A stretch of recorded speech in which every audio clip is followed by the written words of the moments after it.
Oh man, y'all got to take a look at this. Joe Rogan praises Kayleigh McEnany and dismantled Jen Psaki all within a 1 minute and 16-second period.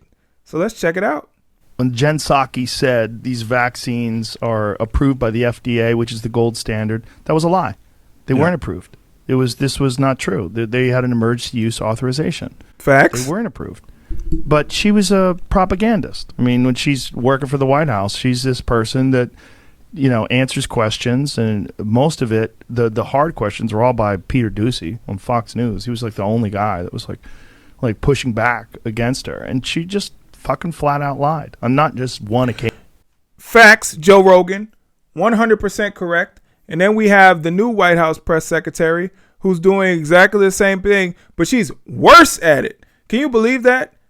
Jen Psaki was bad, but this person is worse. This is what happens when you have an affirmative action hire. They usually don't work out. Multiple occasions. I mean, maybe they had a narrative that they told her. Maybe these are talking points. Maybe that's her job. But it's a weird job in the beginning, right? To begin with, because it's a job where you're not even asking the president. You're asking this White House press secretary. Yeah. So there's a person, and the only one that was good at that girl, McEnany, what's her name?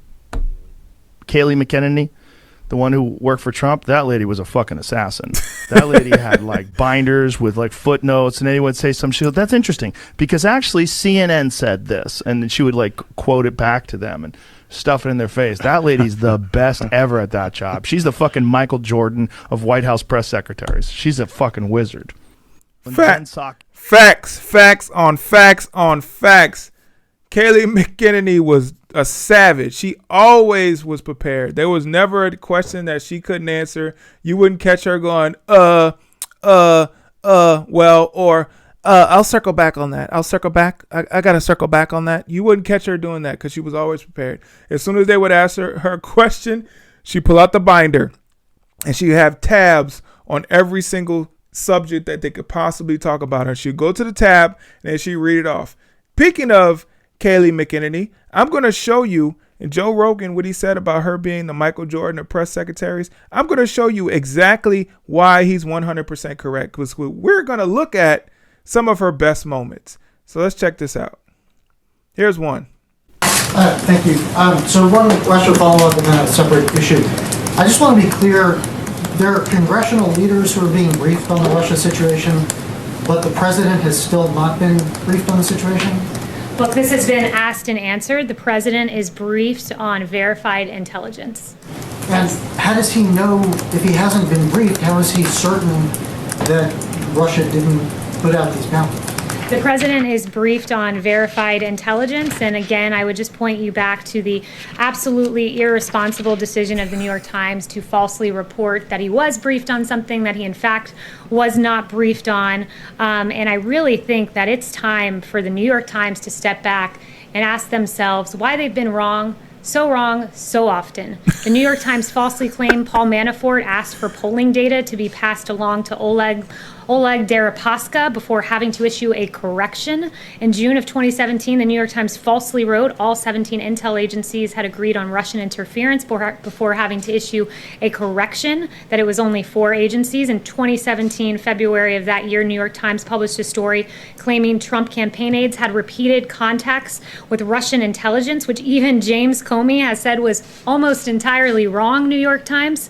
New York Times published a column in March of 2019 by a former Times executive editor that asserted the Trump campaign in Russia had an overarching deal that the quid of help in the campaign against Hillary for the quo of a new pro-Russian foreign policy. That's what we call the Russia hoax, which was investigated for 3 years with taxpayer dollars before ultimately getting an exoneration in the Mueller report. It is inexcusable, the failed Russia reporting of the New York Times, and I think it's time that the New York Times and also the Washington Post hand back their Pulitzers. Woo-wee!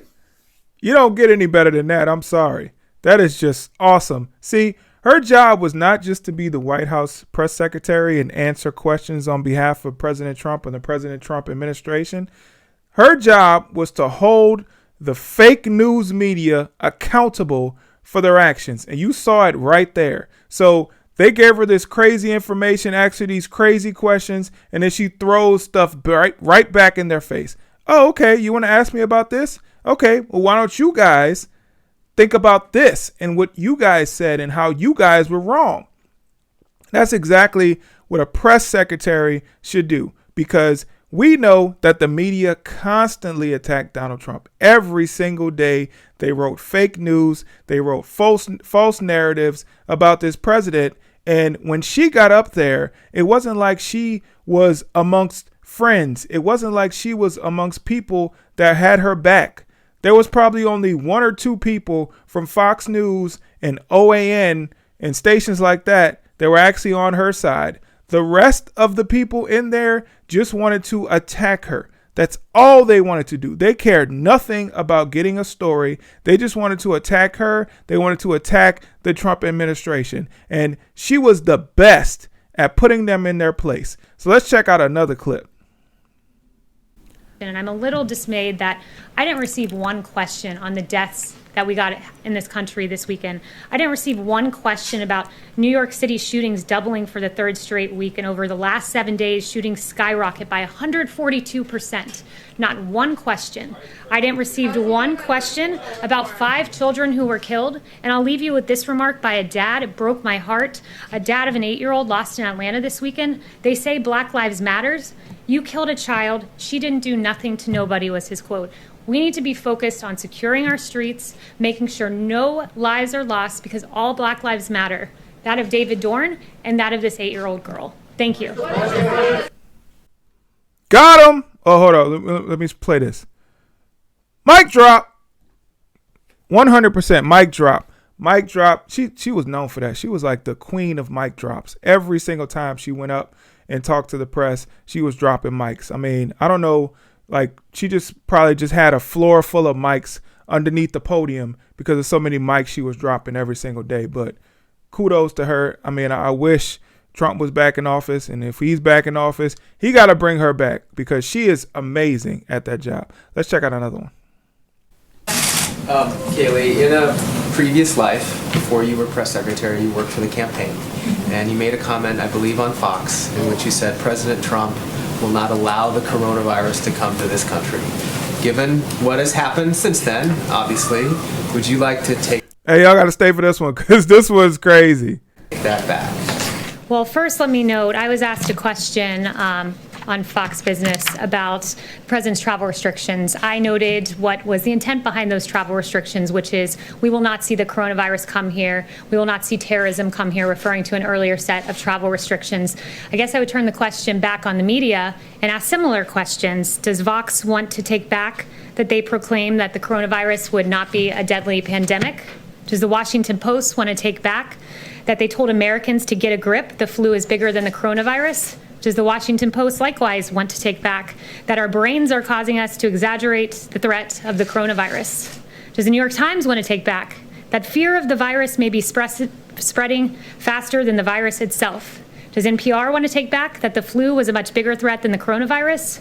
And finally, once again, the Washington Post, would they like to take back that the government should not respond aggressively to the coronavirus? I'll leave you with those questions, and maybe you'll have some answers in a few days. That's what I'm talking about. Hold their feet to the fire. Oh my God, there's nobody better at it than her.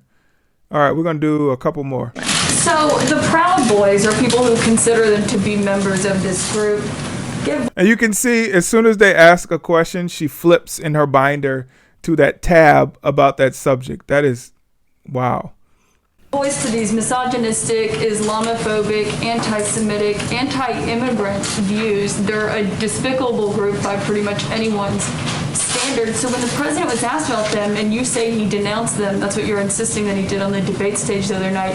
If that's the case, then why are they celebrating what the president said on the debate stage in front of millions of people? Well, I don't speak for that group, so I'm not sure why you're asking me why they're saying a certain If thing. someone denounced you, you probably wouldn't put it on a t-shirt and make badges of it, right? The president did denounce them. He was asked, will you tell them to stand down? He said, sure, and went on to stand. Which seems like an He instruction. said stand back, and then just yesterday when he was asked, he said specifically stand down, a synonym with stand back, and the president said sure when asked by the moderator whether they should stand down. So No, he again, it's really interesting too to see that the media seems to be the only one putting the names of these groups into headlines, into media reporting. He didn't know who the Proud Boys were. The first time I heard of them was in the debate, but the media continues to put these names into circulation and give them a lot of public attention. He was given about 12 Exactly. Exactly. Whereas this is one of my favorites. Check this out. In 2016 and 4 years into his presidency. Thank you, everyone, for the very good and substantive questions today. Do you understand that I don't call him activist. I'm not activist, and you've been taking questions since October 1st, and you just Got him. Got him.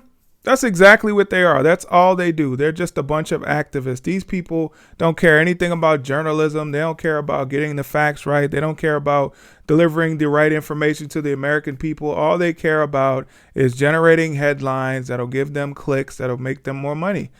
These people are just the worst of people. This is what journalism has turned into in the United States of America and probably all over the world. I mean, I don't really pay attention to a lot of the journalism from other countries, but definitely in the United States of America, we have a lot of this. We have a lot of activists. We have a lot of people who have an agenda, and it's not about delivering the news. It's not about giving the people exactly what they need, which is just accurate information that they can digest and then make up their own minds about what they think. These people want to force feed you your opinion.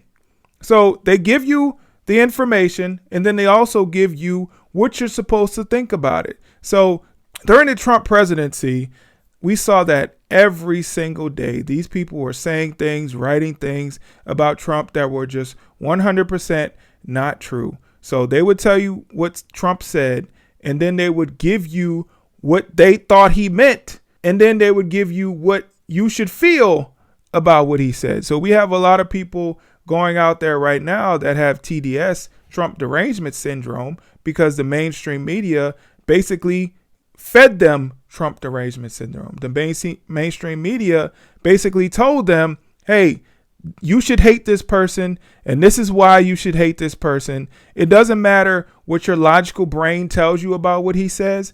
All that matters is what we tell you about what he says. And that's exactly, and it's still going on. To this day, it's still going on with this January 6th committee and everything about January 6th. It's still about TDS. It's still about feeding you negative propaganda about Donald Trump because they're deathly afraid of him. These people are so afraid of Donald Trump running for the presidency in 2024 that they want to take him out by any means necessary. And in order to do that, they have to keep making you hate him. Even though he's not president anymore, he has to be on your mind because they want to continue to force feed you that hate. They want to continue to force feed you your opinion on this person. They don't want your opinion to change. There are a lot of people out there whose opinions have changed of Donald Trump, but there's still a lot of people out there that they're still feeding into the hate from the mainstream media. And they just want to keep putting their foot on your neck to try to get you to keep hating this man because they don't want him to run. If President Trump runs in 2024 and he wins, it is going to be the best thing for us, but it's going to be like Armageddon for the left, and they can't have that. So it is what it is. Shout out to Joe Rogan for stating the obvious. Kayleigh McEnany is 100% the GOAT of press secretaries. She's the Michael Jordan of press secretaries. There's no one that was able to handle the media like she was. Just think about it. We have these press secretaries under Joe Biden. They get softball questions every single day, and they struggle answering those questions. So when they get a little bit of pushback from Fox News, they can't even handle it. It's like their heads explode. But Kayleigh McEnany, every single question she got from the left, that was just attack after attack after attack. She was prepared. She was ready. She had all the resources, all the information, and she was also ready to check the mainstream media and tell them how they were wrong and tell them that they weren't doing their jobs and tell them how despicable they were and just to hold them accountable for their actions. And it was great. All right, thank you so much for watching this video. What y'all think about the new studio? I'm building it. I haven't really added everything yet, but I'm slowly putting stuff on it. I mean, I got, things that are important to me, like my MAGA hat that I got in DC when I went to protests for the police, not against the police, for the police. I got my Back the Blue hat, and I'm just gonna add things. I got some books in the bag. I'm gonna add some more books. But tell me what y'all think. I'm trying to spice it up a little bit. All right, I'll catch you guys on the next video. I'm out. Peace.